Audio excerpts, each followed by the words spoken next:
you so much for coming. Have you noticed how beautiful it is outside on a Friday afternoon? So I know each of you made a choice to be here today instead of being at Shoreline Beach Cafe having a beer on the sand. So thank you. I am delighted to see everybody here today once again on a Friday afternoon, which is when we usually have our Scheinfeld Center events. I want to mention a couple of things before we get started. So for those of you unfamiliar with the Scheinfeld Center, I'm here to let you know that we now have a national award-winning entrepreneurship center here on campus. Last October, the National Association for Community College Entrepreneurship awarded us with a National Impact Award for an entrepreneurship center having a significant impact in our community. We offer a degree program in entrepreneurship and many other exciting activities and programs such as this one today. But there are a couple of activities I like to emphasize. One is our new Enterprise Launch Workshop. Last semester, we offered this for the first time where 50 students volunteered their time in our student club and launched products and services in a single semester.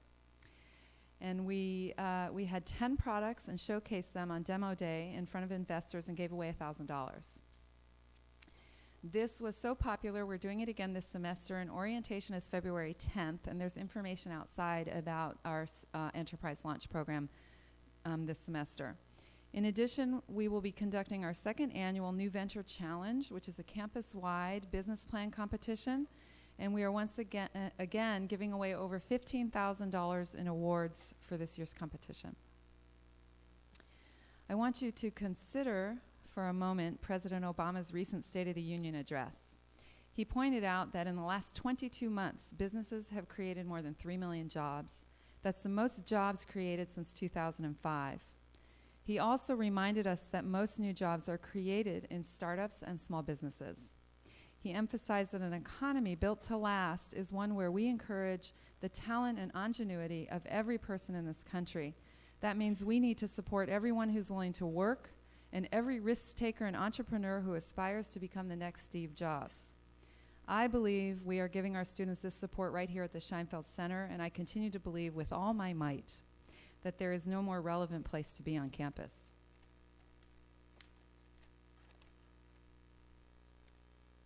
I want to point out that last year the Scheinfeld Center became host to the Small Business Development Center. And so we are providing a community service to small business owners and students that have businesses or want to start up, providing one-on-one counseling and coaching to small business for the sole purposes of helping businesses start up, create more jobs, increase sales, and get financing. This is a no-cost service to students and small business. We exceeded our goals as a center and provided counseling to over 125 businesses in Santa Barbara County and over 450 hours of counseling. So please support the SBDC today by filling out the student surveys or the participatory surveys that you were handed as you came in the door. So if you could fill those out before you leave and pop them in the boxes outside, that would be appreciated. Our event partner this evening is the new SBCC Alumni and Friends Association. They are working to create a thriving community of alumni, students, faculty, friends, and parents that are united in the common association as SBCC advocates. And they intend to create a community that embodies the spirit of SBCC and comprises so many people like Jason Womack, who emphatically share the sentiment that they would not be where they are today without Santa Barbara City College. Did I hear a clap?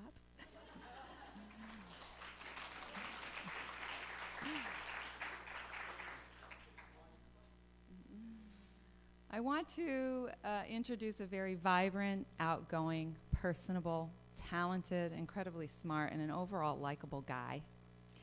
Jason and I had a very hard time getting together these last few months as both our schedules were jammed with travel and work.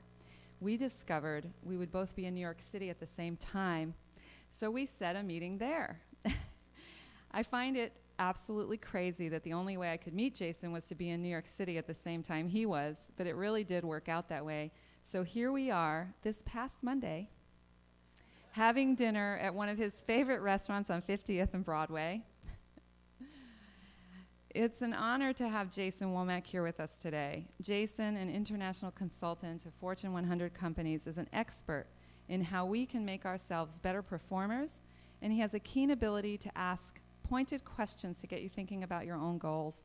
And I'm still contemplating some of the questions he asked me about myself over our dinner. His insight as to how we can better our lives in general and our work lives in particular is so relevant in today's fast-paced, crazy world. Jason's work and his book offers guru-like advice for helping us find that ever-elusive focus and balance in our lives. And I think we're in for a treat this afternoon. Please let's give a warm welcome to Jason Womack.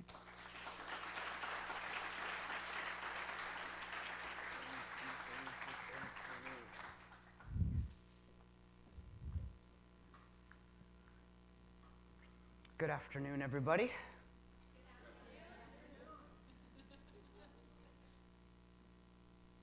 Big smile. Delighted to be back on campus.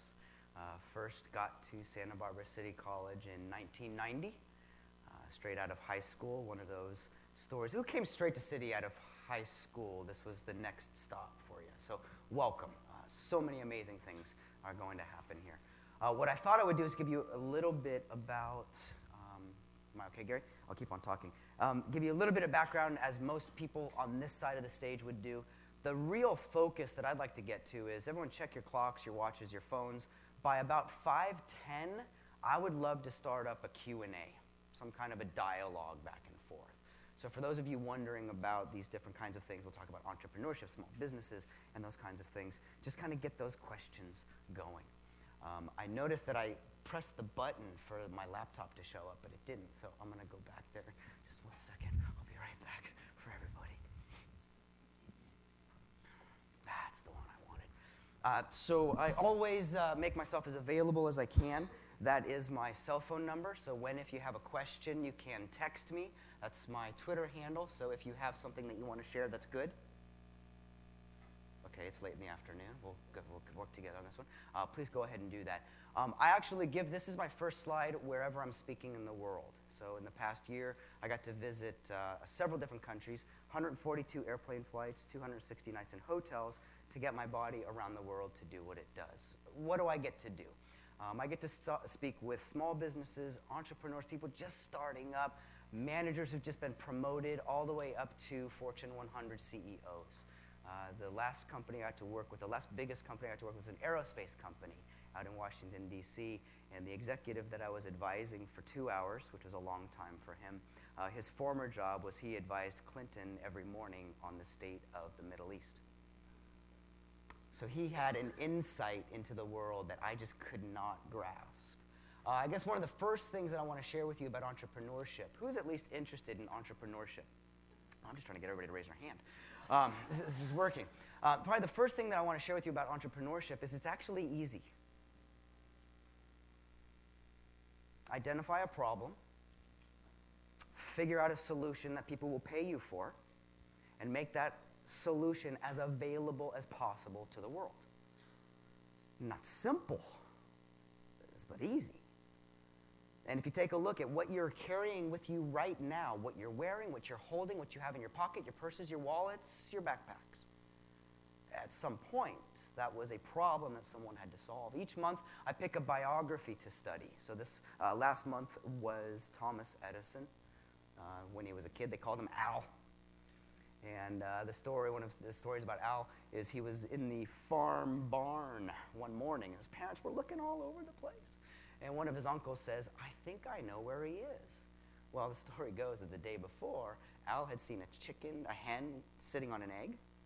And someone told him, "Oh, if the hen sits on the egg, it will hatch into a chick." So he was in the barn, sitting on an egg.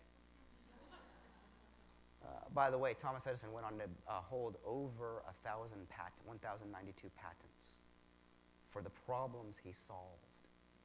Around the county, I get to work with the Ventura Ventures Technology Center, the V2TC. Anybody involved in the V2TC? Who's heard of the V2TC? Okay, if you have not heard about this, if you're an entrepreneur, I'd write this down, v2tc.com. The Ventura Ventures Technology Center down in, all right, we're with me. What they did is they actually found a place, City Hall, right off of Main Street, and they've got over 40 offices. Right now, we have about 22 offices that are vacant, looking for someone who needs office space. We have, in residence, we have 3 entrepreneurs in residence. We have a finance guy, we have a technology guy, and we have a psychology guy. That's me.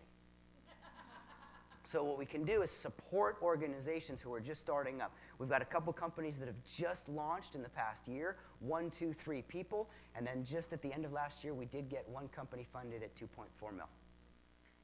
Right? I'll take that clap. I love working with all sizes and groups and industries, but I got to tell you, working with a company that was just funded, it's a little bit different. Around the world, I get to talk about this thing called Your Best Just Got Better, and I'm going to delve into a little bit about what that means to me. But what I'd first like to do is talk about what we saw as the myth of time management, the myth. And where I get to spend most of my time, where I get to spend most of my focus is on the psychology of productivity. By the way, who's taking a psych class? Okay, who looked in the mirror this morning? That was a psych class. Whoa, who are you? Right?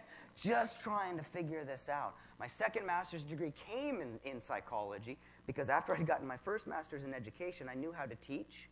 I taught for 4 years up in Ojai, California at high school. I did a little bit of work at Ventura College. I had to go back to school. I knew how to teach, but I wanted to know why people wouldn't learn. Quick show of hands. How many of you know someone who knows better? Those of you who laughed, you know what that meant. Right? They know what they should be doing, but they're not doing what they know they need. There seems to be a delta. A great book out there written called The Knowing-Doing Gap. I know what to do. I'm not doing what I know I need. So for a couple years, I went and I studied psychology, specifically studying the voice inside our minds that changes our minds. The voice inside our minds that changes our minds. On the way to school, on the way to work, on the way to the office, have you ever made a mental to-do list? Today I'm gonna, today I'm gonna, today I'm gonna. Then you get to school, you get to the office, you get to the whatever, and you get beat up by the world, and then you're leaving, you're going back home, and you think, I forgot to. It seems like there's this delta between all those ideas that I had and all those ideas that did not get done. Who's ever emailed themselves out in the world, back into the office? Now, some of us in the room, we're old enough to remember. How many remember calling your own voicemail? Right, they're all going, you did what? Let me just tell you, there was a time before email, imagine that, where we were at home and we had an idea about work the next day. So what did we do? We picked up the phone, we called our own voicemail, dumped a message in there, had dinner, went to sleep, got in the car, drove to work the next morning, got into the office, see the blinking light, and you think, oh, somebody called. The psychology of productivity is the study of the self in an engaged environment. The next thing that I study, my next profession, is then sociology. I have an idea, you have an idea, we need to meet with ideas. Who's ever had the feeling they miscommunicated with somebody? Who's ever been in a miscommunication, realizing you're miscommunicating, but you still can't get out? Any guys in the room ever been in a miscommunication, knew you were wrong, and couldn't get out? It's like, dang, I know I'm wrong, but I can't admit I'm wrong. I've found that people approach the world in one of two ways. I have a whole group of people that approach the world from a noun orientation. Who opens up their email, closes the email, marks the email unread, I'll come back to you later. Okay? That's the indicator that I need to do something about that. Who makes a to-do list? Who's ever rewritten that to-do list? My rewriters of to-do lists tend to be noun-oriented productivity focusers. You write down a person's name, you write down an event, you write down a situation, you write down some circumstance. Okay? How many of you open up an email, you know you have to take an action on that email. That email is out of the inbox, and there's a to-do written down somewhere, there's a note on your calendar, there's something added to the to-do list. Got to be a couple of you. My verb-oriented. And by the way, when I get to work with someone, one of the first things I do is I say, glance through your old notebook. How many of you attend meetings or classes and you write notes down while you're, right? Does anybody write in the margin of those notes? Anybody write in the margin? What goes in the margin? Somebody help me out. What goes in the margin? To-dos. And those of you who make to-dos in the margin, how do you mark the to-dos? Arrow, star, a little box,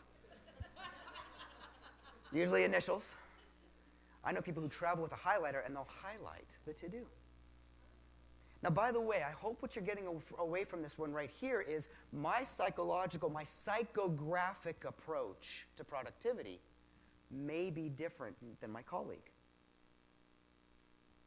My colleague may be a verb-oriented action list maker.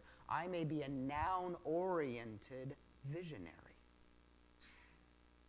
By the way, let me see if I can give this to you an example. Let's say I'm in the office. I'm working at my desk. The phone rings, ring, ring. I answer, hello, and someone says, hi, is this Jason? Yes, it is. Jason, will you tell us about your coaching program? Okay, you got that? 2 hours later, phone rings, ring, ring. Hello. Is this Jason? Yes, it is. Jason, what do you do during your coaching program? Raise your hand if you just had an aha. I got 2. I'll get you. I'll get you. I'll get you. I got about 40 more minutes.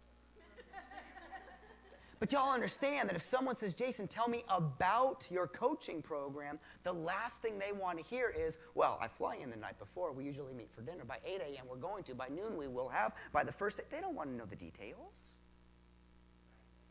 A noun-oriented approach wants to know the vision. They want to know the design. They want to know the, if you're from Canada, process. Versus that client, that colleague, that vendor, Jason, what do you do during the coaching program? I have to be careful of painting too broad a picture. They want to know the actions, the tasks, what they're going to delegate and how to follow up. Just that one right there may have been worth coming to this class. Why? Because you might have a professor who's your opposite. Oh, by the way, here's how it sounds. I thought you meant versus I thought we should have. I love the verbal. Woohoo! Now, by the way, I've been alluding to this the whole conversation so far, but then there's this third category. And by the way, a piece of paper and a pen, that's probably the most strong technology I've ever known. Have an idea, I can write it down, come back to you later. The first social media platform that I was ever on, email. Email. Status update. 5 of my friends. I'm going out this weekend. Who wants to come? and each next social media, who's on Pinterest? Okay, is this surprising you like it's surprising me? Where'd it come from? I did not see that coming. The technology that's connecting the sociology, by the way, how the invisible affects the visible, will make me think different.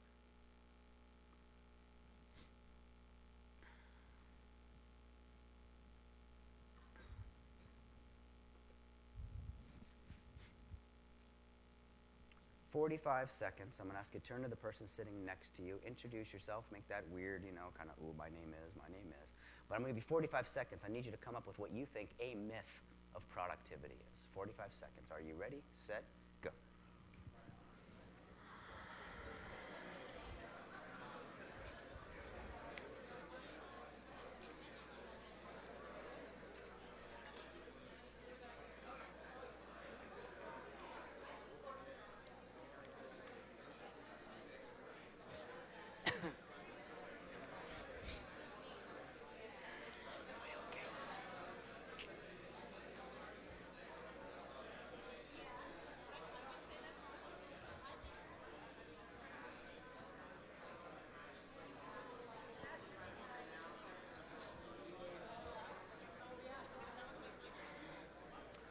Alrighty, let me ask you to clap one time if you can hear me. Clap one time if you can hear me. Clap twice if you can hear me. Clap 3 times if you can hear me. So the myth of productivity. All right. What is that? And I'm hoping that you came up. Oh, by the way, how many of you met someone, introduced yourself? How many of you talked to someone that you'd never talked to in your life before? Okay, do more of that. Do more of that. Your work, your world, your life, everything about you will change in the next 60 months based on who you'll take a risk and introduce yourself to. The restaurants you eat in, the movies you see, the books you read, the conferences you go to will be the direct result of you extending your arm and saying, hi, my name's Jason. Now, for those of you who think this is a little stalkerish, I've been accused of that before. Jason, are you one of those guys who stands in line at Starbucks waiting for someone to make eye contact? Let me see if I can, I always leave breadcrumbs along the way that I usually try and pick up on the end. So, told you pretty early on, entrepreneurship is pretty easy. All you have to do is find a problem. So let me just connect a couple of things here, right? If I find a problem that I don't know the solution to, and if my next 60 months are going to change based on who I spend my time with, then here's the question I'll hope you'll write down and practice for the rest of your life. Who do you know who?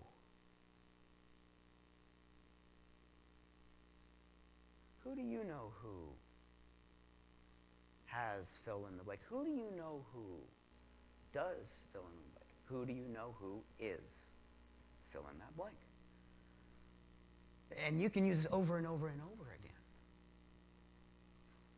I'm using my social network. By the way, chapter 5 of my book, and I hope my book comes out actually next Tuesday. Advanced copies are available tonight, and I hope you all get copies in triplicate for you and your friends.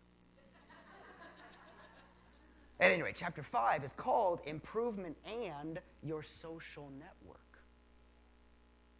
Not your social media network, your social network. Your social network started much, much, much before you ever entered Facebook. Your social network, my social network, I can trace back to 2nd grade. Mrs. Thorpe. I had just lost Connect 4.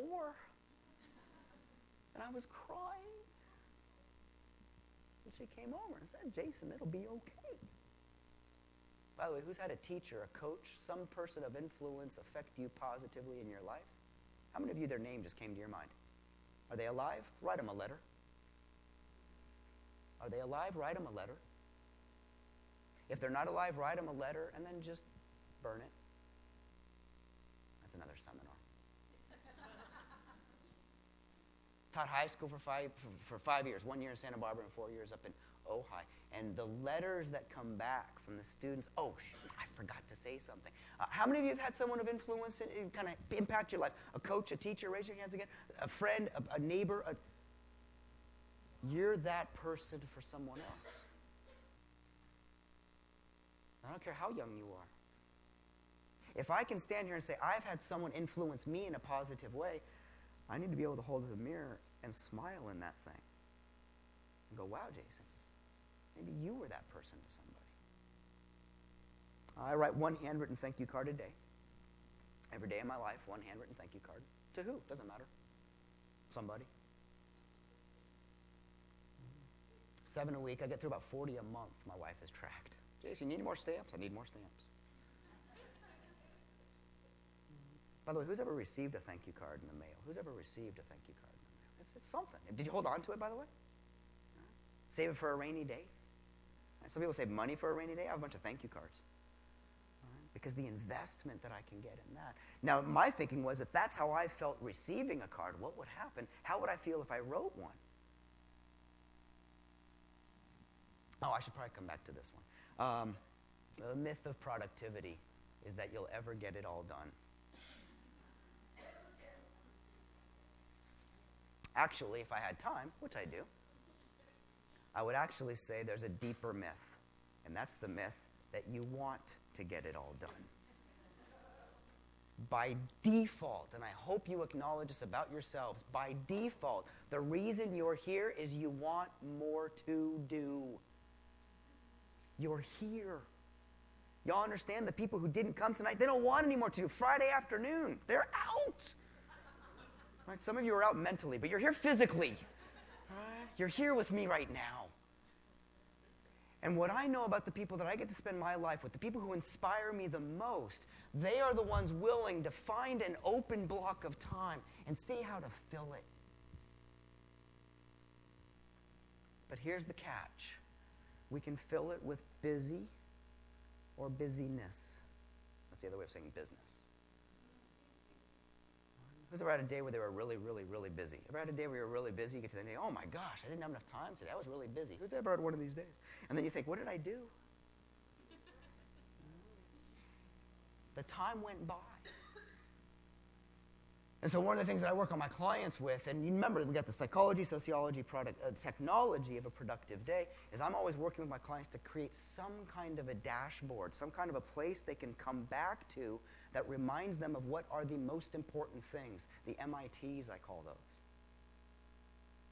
By the way, who's ever had a class or a meeting get canceled? Who's ever had a class or a meeting, last minute had a class or you get to the, oh man, it's been canceled, right? There are three things that happen when a meeting or a class get canceled. In this order, three things that happen. If I watched you, these three things happen. First one, you'd go, meeting's canceled.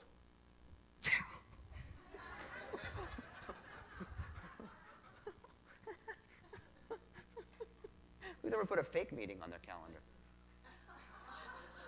I'm looking at the front row. They put that meeting with Bob. Who's Bob? Consultant. Oh, by the way, three things that happen. The first thing that happens is you do a little mini celebration. Woohoo! The second thing that happens, you leave the meeting on the calendar. If the class gets canceled, you don't call people to tell them your class was canceled. And then the third thing that happens, and this is the worst possible thing that anybody can do when a class or a meeting get canceled, the worst thing that you can do is you ask this terrible, terrible, terrible question. You ask, what should I do now? I have an hour. I wonder what I should, and people will spend 58 minutes looking for something to do with that hour. And so whether you set your dashboard up, who are my Post-it users? Got to be a couple of folks in there. Anybody using Post-its, writing things down on Post-its? Anybody have pieces of paper as reminders of things to do? Oh, there's a stack, there's a file, there's a pile.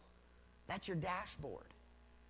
And so please don't get caught up in the technology behind me. The dashboard is literally where I look. When I'm driving my car, and when you're driving your car, most people that I know are really only interested in four things while they're driving. How fast are they going? How much gas do they have? What station is it on? And how loud is it?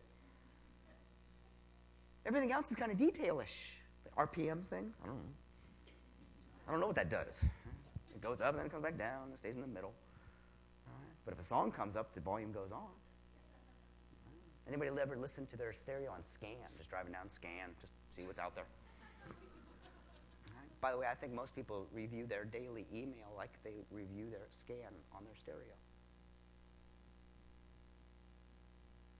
That one I'll dive into. Who's taking notes on tonight? Nouns or verbs? Interesting. Am I writing down a thing, an idea, a title, a potential? Am I writing down an action, a delegation, a task? I had a mentor of mine, Jack Smith, my high school principal, when I taught up in Ojai, and I had one of those composition books, you know, those black and white marbled books, right? The 99 cents. I could afford those as a teacher. Anyway, I'm sitting in a meeting with Jack, and we're sitting down, and I have my monthly meeting with my boss, and we're flipping through the pages because there were things that I had written down over the past 3.5 weeks that I wanted to tell him, and I'm flipping through the pages. He reaches across the table. He grabs the notebook from me, grabs it out of my hand.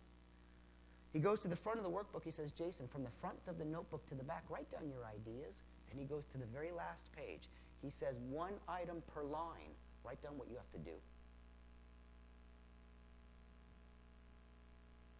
That was 1998, and that changed my life. I would bet that I've saved over 200 hours of my life not having to flip through pages to find out where the little initials or boxes or stars or arrows, what did I miss? Highlighting. I always say to my clients, if you think it, ink it. I can come back to you later on. I did teach high school history and Spanish for a while. Best job in my life. Second best job. I don't know. It was a great job. I spent a long time, though, and I was teaching kids how to memorize things. Nowadays, I'm asking my clients to forget more. And it sounds paradoxical, but I want you to have more ideas than you know what to do with while you're sitting here. Forget about this lecture until Monday morning. Pull open that piece of paper on Monday and go, okay, that reminds me. I want to follow up with that. I didn't really like that. I don't want to do anything about that. Ooh, let me text Jason about that question. I'm going to give it to you again. I'll give you my email. I'll give you, just everything about my social security number. But you'll get it all. You'll get it all, okay? How many of you have access right now to a piece of paper? How many of you have access right now? If you don't have one, you need to borrow one from your friend. You got 3 minutes. This is a long one. Between you and your partner, I want you to come up with, between the two of you, 5 words that describe you as an entrepreneur. If they're the same, fine. If they're 5 words apiece, 3 minutes, I'll be back. Write them down, write them down, write them down. 5 words that describe you as an entrepreneur.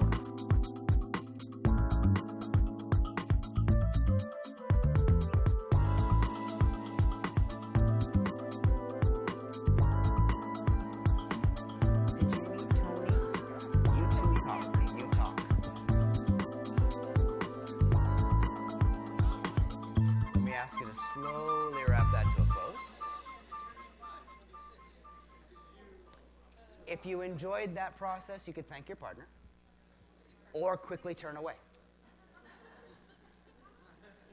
Either way, let them know you're done. So, quick show of hands. How many of you, and this is going to be kind of the first real deep question, so I hope we're getting along here. But how many of you believe that the 5 words you chose may have at least a little bit been influenced by the first 30 or so minutes of my remarks? Anybody have any? Cool. That sometimes happens, right? By the way, I've done this on both sides. I've done this at the start of presentations, write down 5 words that describe you as an entrepreneur, and I've done it midway through. So I don't know which is the right way. Tonight we did it midway through. I haven't done enough strategy about it, behind it.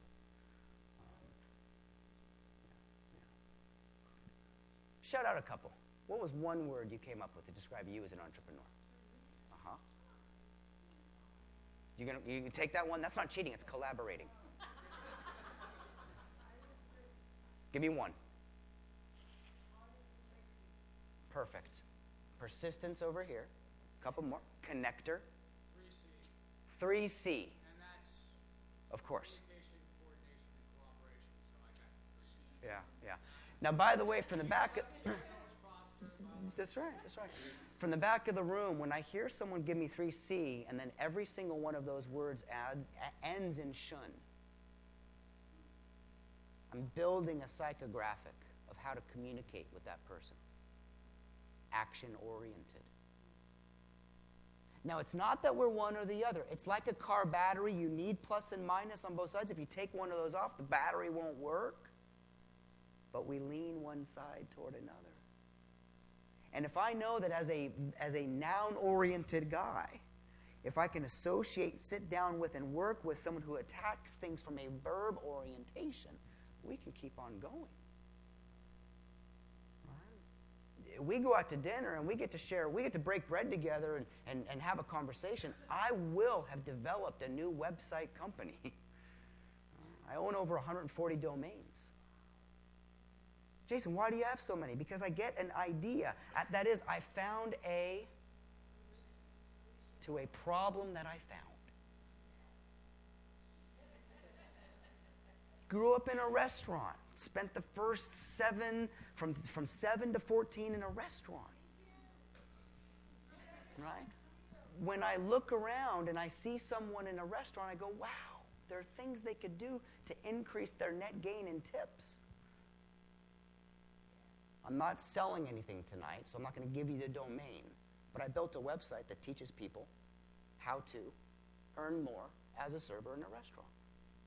I put this up there. They can download all of that. That's theirs. Entrepreneurship's really quite easy. You find a problem, you serve up a solution that people will pay you for. The goal, right? Productivity. So a lot of what I get to do around the world is sit down with people. My main job is executive coaching, where I sit down and for 2 days, I observe my client. They go to a meeting, I go to the meeting. They answer the phone, I listen to the phone call. They get interrupted, I watch the interruption. They go to lunch, I go to lunch.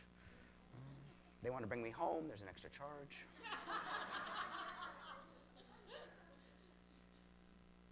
And I'm searching for the problems that they don't even know they have. And by the way, it usually sounds like a complaint. And if you really want to start a business quick, it sounds like this. Why doesn't,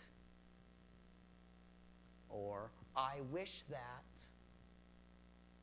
and whenever someone says, why doesn't it just, I wish that, I stand up and go, is there something there to serve up to people? Is there or something that I could provide that we could engage in a conversation. Let me go through these really quick. I know I want to get some. Do you have some questions already? Just give me a nod or a nod. We can talk some more, and then I'll build some questions. So we got one coming. 4 limited resources. Again, this is where I get to spend my life. At the end of the day, a week, a year, or a career, when people look back and they say, oh, I didn't get to do everything I wanted to do, I didn't have enough, and that's the one that I want to get rid of. There are 4 things that come together that make for you having a more productive weekend this weekend.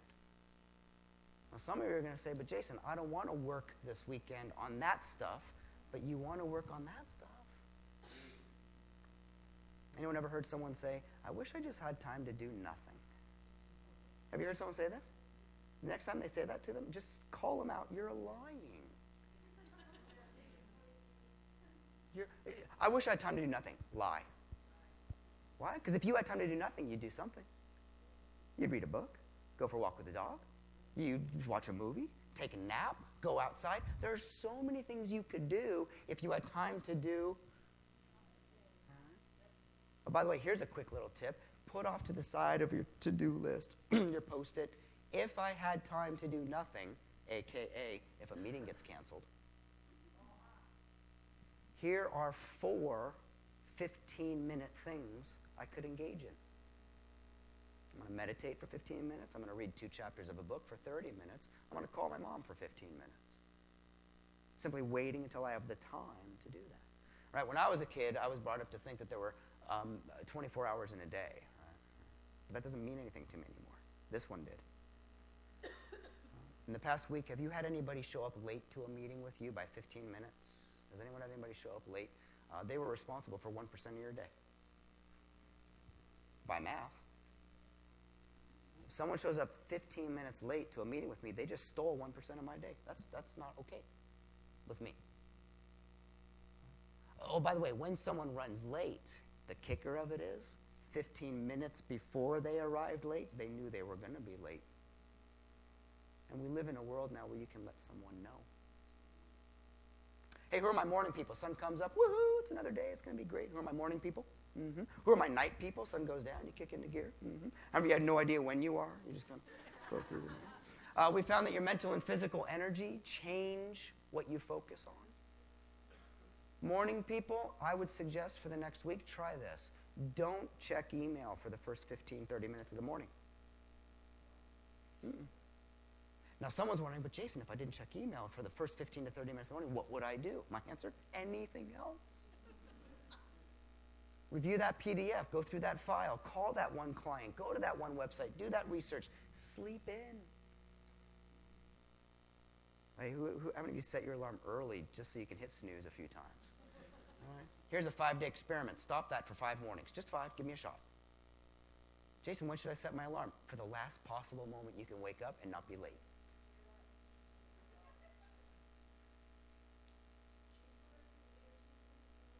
I'm going to put this entire slideshow online. Would that be better? Right. You're welcome.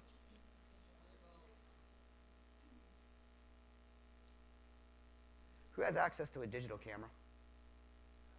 Yeah. If you have access to a digital camera, you've probably taken a picture where the autofocus ran for you. Autofocus fascinates me. Fascinates me. In the workplace, what if I had an autofocus tool at work? Actually, you know what's more fascinating to me? You know what I want to invent? And I need some help with this? I want a technology that acts as an auto blur. Think about it. Think about it. 11:45 on a Thursday, an email comes in that I do not need to do anything about till Friday afternoon. Wouldn't it be cool if that was just blurred? We're close. We're close, by the way. Siri's on track for these kinds of things. But remember that whole thing I said about the next 60 months, the vacations you take, the restaurants you eat in, the books you read, and where you go will be affected by your social network? Not your social media network. Your friends, your colleagues, your professors. That's what I think about when I think of focus. Let me end with this slide, and then we're going to start with your question. Okay? She's looking at me good. This is interesting to me. How I design my ecosystem will affect those other three resources. How many have an office or a desk space? How many have a backpack? How many have a wallet or a purse that you think should be different and have something different and look different? I wish it would just. I mean, come on, who has a house or apartment that talks to you? You walk in, the floor goes, clean me, clean me. The wall says, fix me, fix me. Paint me, paint me. So if I could leave you with a couple of thoughts, we're going to break into some Q&A. If I could leave you with a couple of thoughts, entrepreneurship is easy, not simple. I need to identify a problem that other people have already found that need for a solution and serve something up for them. I need to engage with people and meet them where they are. Oh, you're a visionary. Let me paint a picture of where we're going. Oh, you're an action-oriented person. Let me tell you what we could do. There's 4 limited resources that I have to manage in a day. And they don't go linearly, I don't think. But how I use my time and where I put my energy and what I decide to focus on or blur is extremely relative to the environment or ecosystem that I'll spend my time in. So we're holding applause. We're going to go straight into Q&A, and I've got until 5:30, correct? So you're going to run a mic for me? Yeah. Great. And then whoever's next, if you want to wrap around maybe or go to the end so we can get you a mic. So quick, is this on? Yes. Okay. Quick question is, you had on one of your slides, and you spoke about observing your CEOs for 2 days and seeing where their problems are, as well as seeing where they are most efficient and what's the biggest sucker of their time. If you could touch upon maybe some of the things that you see that are quick things, besides not looking at our email for the first 15 minutes, that you see people could be more efficient and use their time more wisely and have less distractions, that'd be great.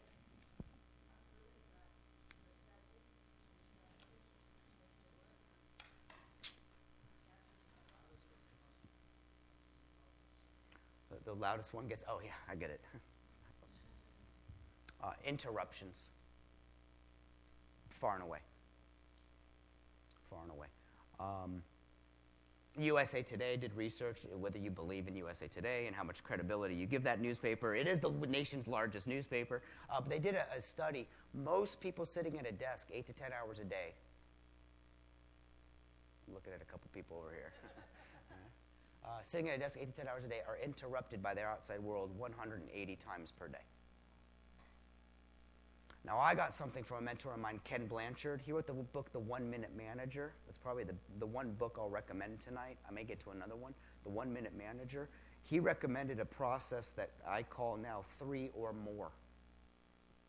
And essentially what I'm doing is I'm banking. So if I think of you and something to tell you, I'm going to hold on to that until I've built up a bank of 3 or more.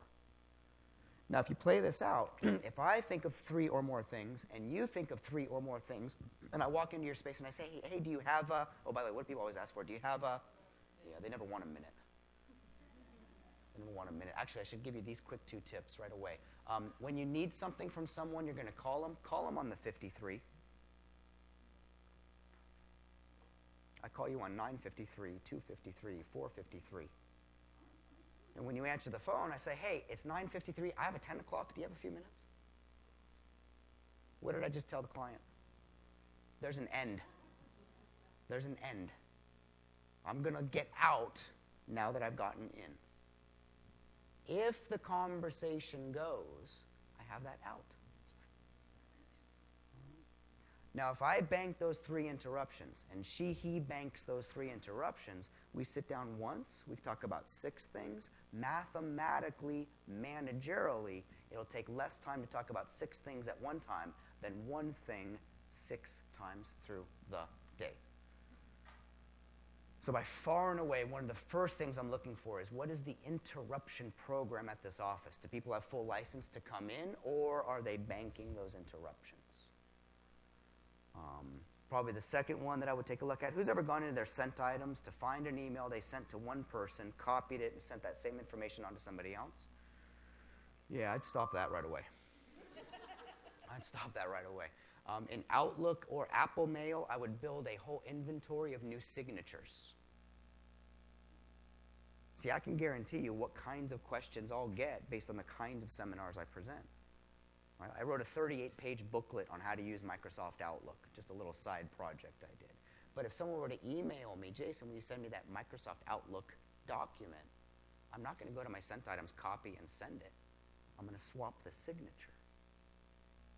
That signature has a 400-word response with a link to a website to download for free the PDF of the Outlook. Does this make sense? It's kind of a template. There's 3 out there, right? There's BlackBerry, there's iPhone, and there's Droid. So let's just go. Who's BlackBerry right now? Who's got a BlackBerry? And who's got a Droid? And who's got an iPhone? Who doesn't have anything? Okay, cool. Yeah, just bear with me for this next example, all right? You know, all these systems, they try to fix the spelling mistakes you make. And iPhone's the best, right? It's like, I did not type that. Anyway, you can decide what you want misspelled words to be. Who just had an aha? I got one up here. See, the next time someone emails you about something that you've already created a response for, I just make that a cute keyword, 2 or 3 letters. Those 2 or 3 letters become 400-word response. When I'm out in the field, Ryan, there's no way I'm going to wait till I get back to my office to type someone an answer. Why? I've made them wait for 4, 5, 6, 12 hours. And not only that, now I have to go work after dinner. I've got 3-word responses built into my iPhone that become 3, 4, 5, 700-word emails.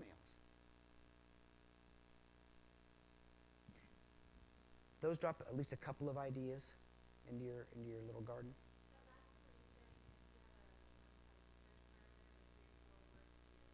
You pick up, and then it becomes. Oh, sorry.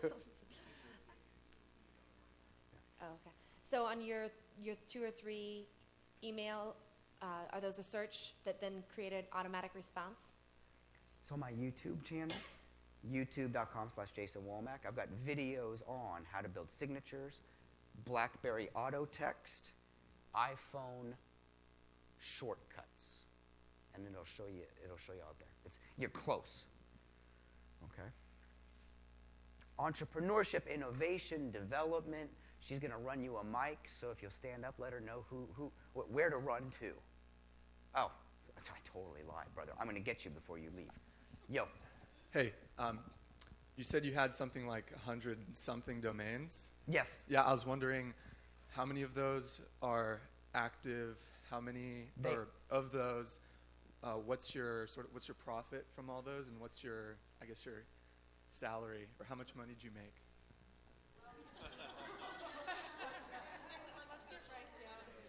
This is a great entrepreneurial point that I'd like to make. And the entrepreneurial point is the fastest way to manage time better is to tell the truth more. You got to the question you wanted to ask, and I acknowledge you for that. Next time, go for the question. All right. By the way, for me, a profit on a website development is, did I make enough money to pay for the experiment? My wife and I, over the past 18 years, we've started 5 companies together. We've got 3 that are still running. 2 of those companies we knew we started and we were going to get out of. The first one we started to make enough money to go to Italy, and the second one we started to make enough money to get her out of a job she didn't want to be in. So I actually built the plan knowing that there was an exit. The Womack company that I've got right now, this is the one that I'm going to keep on doing this. I'll do this as long as I can get on an airplane. I figure I'm going to live till about 120. So I got a lot to do on the planet. My wife's company, have you read The E-Myth yet? The E-Myth? Dang it, I just did it, didn't I? There's another book. I promised I wouldn't do a bunch of books tonight. Get The E-Myth. Who's read The E-Myth? Got to be a couple of you, right? Can we recommend that? Absolutely. Okay, by the way, E stands for entrepreneur. It's the entrepreneur myth. And so this business that my wife is building right now, we're actually building it in line with Sarah's pies. And when you read the book, you'll know what I mean. 1 and then 2. Hi, Stuart Sterling. Thank you for your time. 2-part question. When I have an idea for a solution to a problem, how do I figure out exactly what I need to launch it as far as capital? And then also, second part, how do I protect my idea? Those are good. Give him a round of applause. Those. Stuart, I'm going to address the second one first. Call someone at the V2TC or at an incubator here. My recommendation would be Mike Lewis up here in Santa Barbara. He will point you in a direction of that second one. Okay, please. Contact the Scheinfeld Center for Entrepreneurship, and she's raising her hand right there. That's okay, perfect. The first one is, and I would say, by the way, is it a product or a service that you're launching? Service. So, phew, that was easy. Write more. As crazy as it sounds, the business that I'm running right now that I started in 2007 started with 4 letters to the editor I wrote to the Los Angeles Times. In 9 weeks, they published 4 articles that I had written about the state of education in California and what I was teaching the kids versus what I believed the kids should be learning. For the second half of this room, this won't mean as much as it will for this half of the room, but if you think about this one, students entering kindergarten this year are retiring in 2072.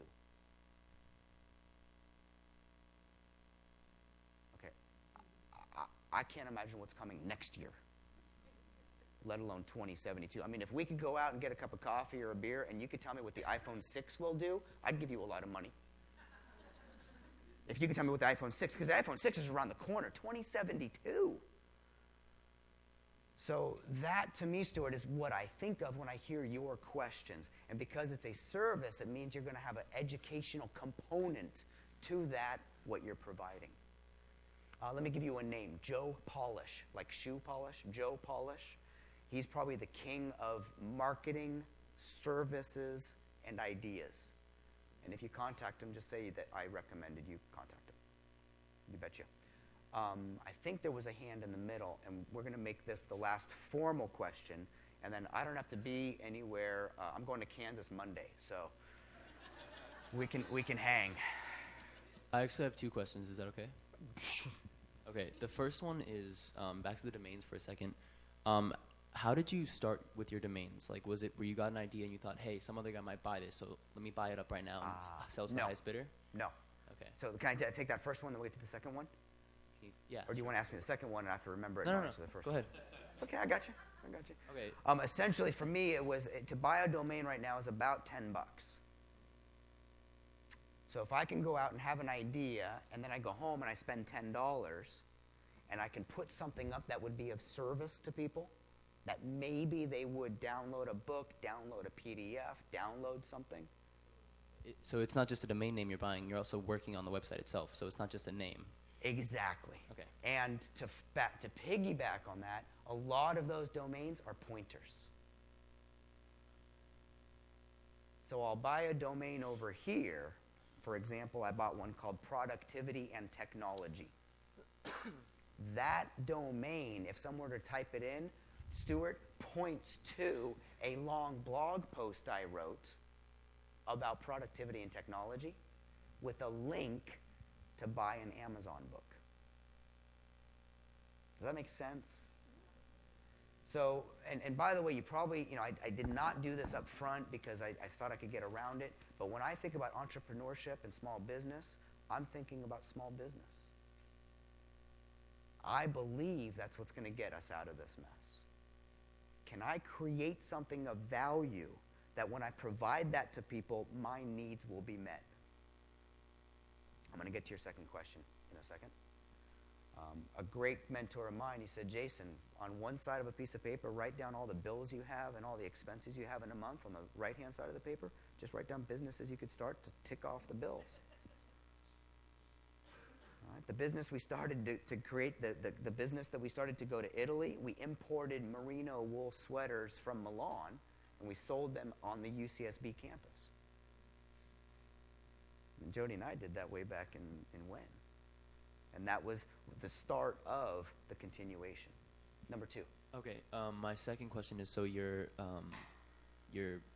easy, not simple ideas for entrepreneurship, finding a problem, making a solution.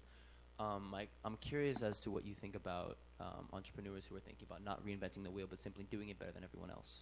Do you have advice for that?